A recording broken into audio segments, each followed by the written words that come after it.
அன்பார்ந்த ஸ்ரீ வேலவன் ஜோதிட அன்பர்களுக்கும் ஆன்மீக நண்பர்களுக்கும் அடியேன் ஜோதிட ஆராய்ச்சியாளர் காஞ்சிபுரம் ஏகாம்பரத்தின் நமஸ்காரங்களை தெரிவித்துக் கொள்கிறேன். இருப்பது மாலையபட்சமாகும். மாலையபட்சம் என்னவென்றால், பூலோகத்தில் பிறக்கும் ஒவ்வொரு ஜீவராசியும் ஒரு அமைப்புடன் செயல்படுகிறது. அதுபோலவே மனிதனும் இயங்குகிறான்.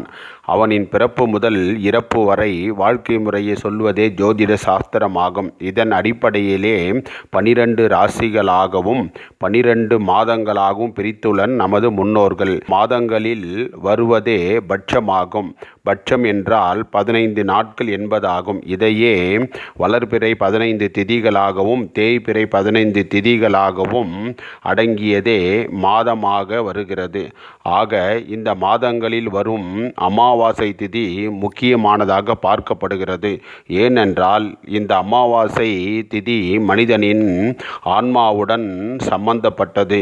இந்த ஆன்மாவுக்கான கிரகமாக சூரிய பகவான் வருகிறார்.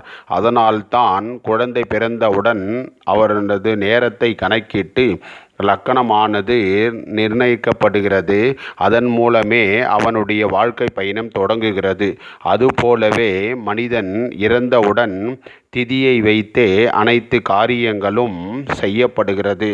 ஆகவே திதியும் மனிதனுக்கு முக்கியமாக பார்க்கப்படுகிறது. ஆக இந்த 12 மாதங்களில் வரும் அமாவாசை திதிகளில் சில அமாவாசைகள் முக்கியமானதாக வகுக்கப்பட்டுள்ளது. சூரிய பகவான் கடக ராசியில் பிரவேசிக்கும் போது வருவது ஆடி அமாவாசையாகும். அதுபோல் தனுசு ராசியில் சூரிய பகவான் பிரவேசிக்கும் பொழுது தை அமாவாசையாகவும், கன்னி ராசியில் சூரிய பகவான் வரும்பொழுது புரட்டாசி அமாவாசையுமாக முக்கியமானதாக பார்க்கப்படுகிறது. சாஸ்திரத்தின்படி 4ஆம் ராசியான கடகராசியில் ஆடி அமாவாசையானது வருகிறது. இந்த கடகராசி மண்டலம் தாய் சம்பந்தமான விஷயத்தை சொல்கிறது. ஆகவே இந்த மாதத்தில் வரும் அமாவாசை திதியில் தாயாருக்கும் தாய் வழி உறவுகளுக்கும் திதி தர்ப்பணம் தரப்பட்டு அந்த ஆன்மாவை சாந்தி அடைய செய்கிறோம். அதுபோலவே தனுசு ராசி மண்டலம் 9ஆம் ராசியாக வருகிறது.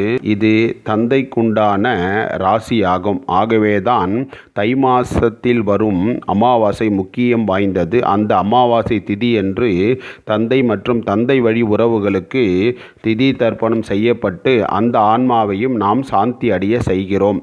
அதுபோலவே மனிதனின் இரத்த சம்பந்தப்பட்ட உறவுகளுக்காகவும் அவனுடன் சக காலத்தில் பயணித்த உறவுகளுக்கும் நண்பர்களுக்கும் அவன் மூலம் தெரிந்தோ அல்லது தெரியாமலே செய்யப்பட்ட உயிர் பலிகளுக்கும் அதனுடைய ஆன்மாவை சாந்தப்படுத்த வருடத்தின் மத்தியமமான 6ஆம் இடமான கன்னி ராசியில் வரும் புரட்டாசி மாத அமாவாசையே மாலையபட்ச அமாவாசை ஆகும்.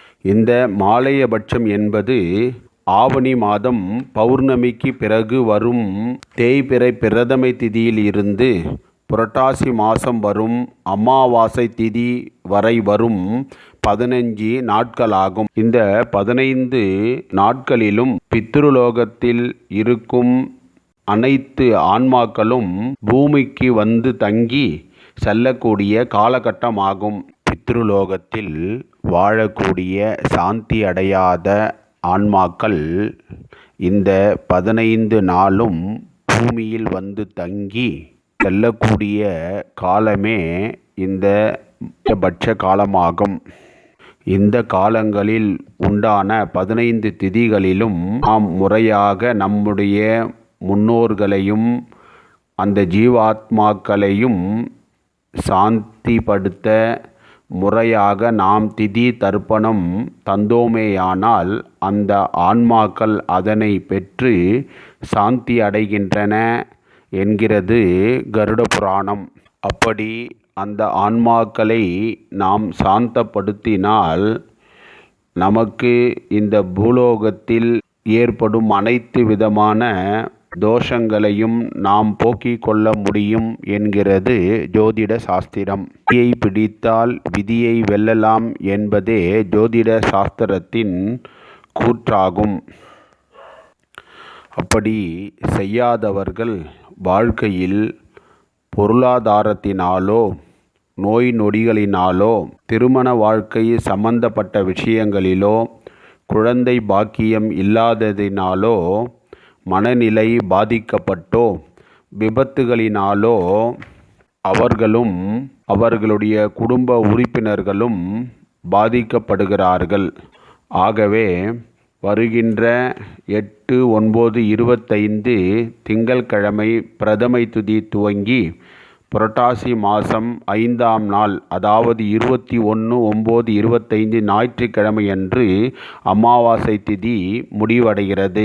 இந்த அற்புதமான 15 நாள் மாலையபட்ச தினத்தை பயன்படுத்தி நம் முன்னோர்களுக்கு முறையாக திதி தர்ப்பணம் தந்து அவர்களுடைய ஆன்மாவை நாம் சாந்திப்படுத்தி அவர்களின் அருளாசியை பெற்று நமது பூலோக வாழ்வில் ஏற்படக்கூடிய அனைத்து துன்பங்களிலிருந்தும் நாம் விடுதலை பெறலாம் என்பதை உணர்த்துவதே இந்த மாலையபட்சமாகும். இதில் ஏதேனும் சந்தேகம் இருந்தால் எனது தொலைபேசியில் என்னை அழைத்து சந்தேகத்தை நிவர்த்தி செய்து கொள்ளுங்கள். இந்த வீடியோ பிடித்திருந்தால் உங்களது உறவுகளுக்கும் நண்பர்களுக்கும் தெரிவித்து அவர்களும் நன்மை அடைய செய்திடுங்கள். இது போன்ற பயனுள்ள வீடியோக்களை நீங்கள் உடனுக்குடன் பார்க்க இந்த சேனலை சப்ஸ்கிரைப் செய்து கொள்ளுங்கள். உங்கள் நண்பர்களிடமும் உறவுகளிடமும் சொல்லி அவர்களையும் சப்ஸ்கிரைப் செய்ய சொல்லுங்கள். நீங்கள் சப்ஸ்கிரைப் செய்தீர்களானால் மேலும் எனக்கு ஆர்வமானது உண்டாகும். இது போன்ற பயனுள்ள வீடியோக்களை தொடர்ந்து என்னால் தர இயலும் என்று உங்களிடம் கேட்டுக்கொண்டு